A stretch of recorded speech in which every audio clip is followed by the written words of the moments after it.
girls.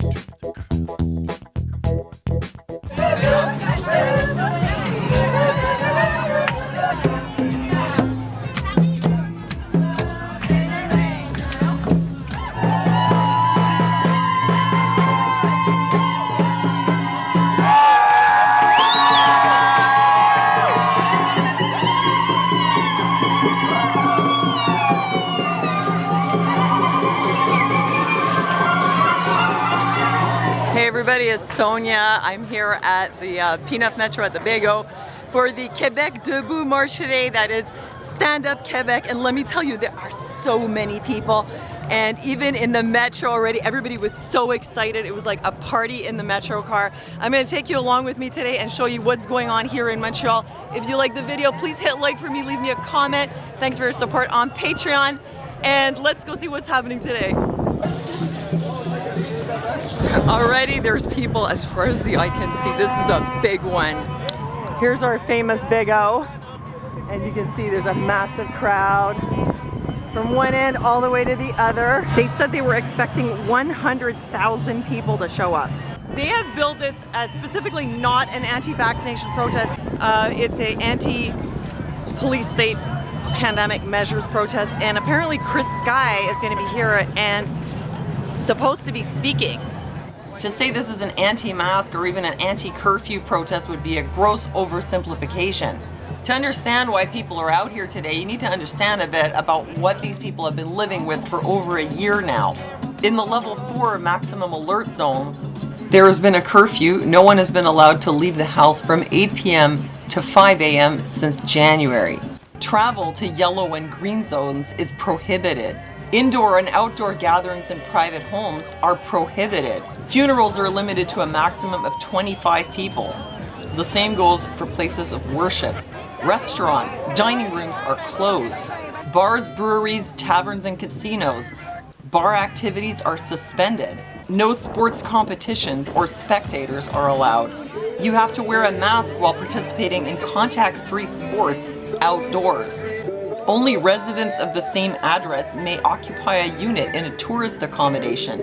Restaurants in tourist accommodations must remain closed. Everybody is supposed to work online unless they absolutely have to be there in person. Stores always have long lineups outside because of limits on how many people they can have. Students in elementary 1 to 6 must wear a procedural mask at all times. Since some kids arrive early and leave late, this means they might have a mask on for over 11 hours. Extracurricular activities are prohibited. Secondary 3, 4, and 5 attend school every other day. They're online. Seniors are only allowed a visit from one person a day, and that person must be their informal caregiver. Basically, they cannot see their grandchildren at all. There are a lot of rules and restrictions, and very little scientific evidence has been offered to back them up.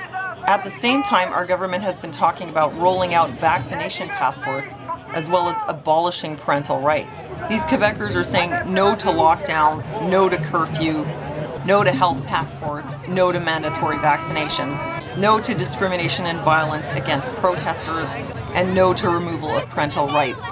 They're saying yes to public debate, yes to an inquest into government measures that are arbitrary, abusive, and oppressive, yes to respecting the Charter, and yes to living life freely.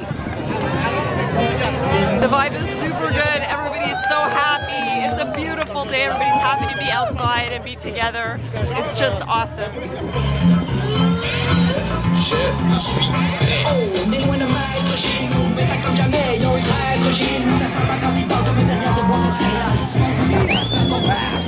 It's amazing how many people are here. It's really a lot, much bigger than any of the other protests.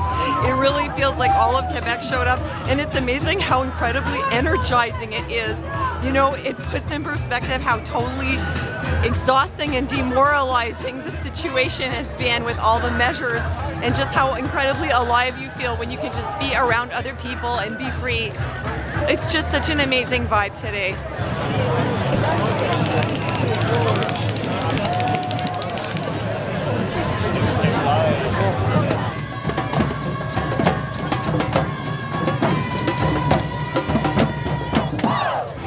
It just turned into a dance party.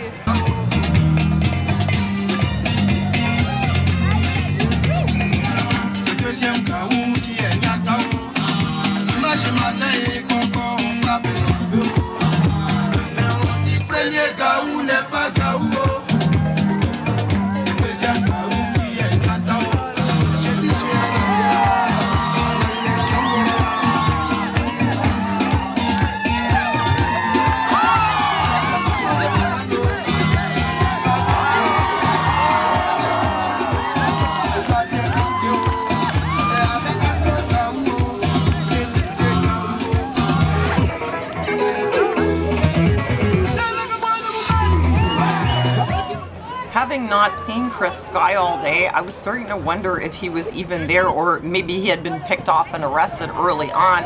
Well, it turns out that actually he was there. I missed him, but I found him on Facebook after, and this is what he had to say. But as people can see, this is the spirit of Canada. This is what they don't want you to realize is going on. You're not going to hear a peep about this on mainstream media. The only way we're going to even hear about this on mainstream media is if they arrest me.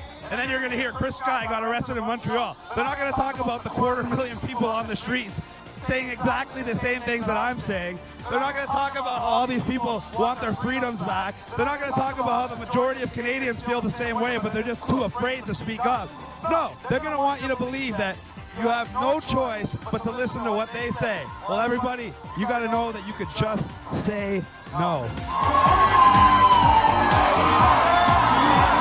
So they've gone all the way around the park. It was a long walk. I'm so tired. And there was like no cops the whole time. Despite the scale of this event, police presence was really minimal. Now and then you'd see a lone cop standing at the side of the road or maybe blocking off a small street. Up the street from the metro, there were a few on bicycles just sort of hanging back, and a fairly small group on Sherbrooke with no paddy wagons. And unlike at previous protests, they weren't going into the crowd and picking people off to give them tickets. They basically just left people alone. Now there's a few here. I don't know what they're up to. Just getting ready. Hear them there. The cars are heading down. Maybe they're getting ready to, you know, arrest Skye for trying to be free. Our local press did their best to smear the protest and portray the attendees as obnoxious, egocentric anti-vaxxers. Montreal's biggest COVID-19 vaccination site shut down thanks to online fringe group. And look, they're giving the thumbs up like, hey, we did it. We shut the site down. And actually, this wasn't really what happened.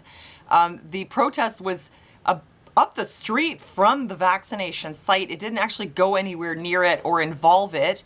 The organizers had even offered to move the protest somewhere else. In the end, what happened was the 50 appointments for vaccines that were made for that day had to be moved. They weren't even moved to another site. They were just moved to the morning. So literally they only had 50 appointments, and they were moved to earlier in the day, and everyone got their shot. But that doesn't stop our press from trying to make a big, huge deal out of that. It ended with tear gas and arrests, according to the Gazette. The large gathering had ended at around 2, but a small group of rabble-rousers arrived at 5 and started throwing rocks and other things, and that's how things escalated. But it was not even really connected with what had happened earlier in the day. But that's what ends up making the headlines. Well, it certainly looks like a lot of people in Quebec have had enough. So those of us who think that the things they're doing here are excessive are certainly not alone. Turnout at this event was estimated at being at 30,000 on the low end to 100,000 on the high end.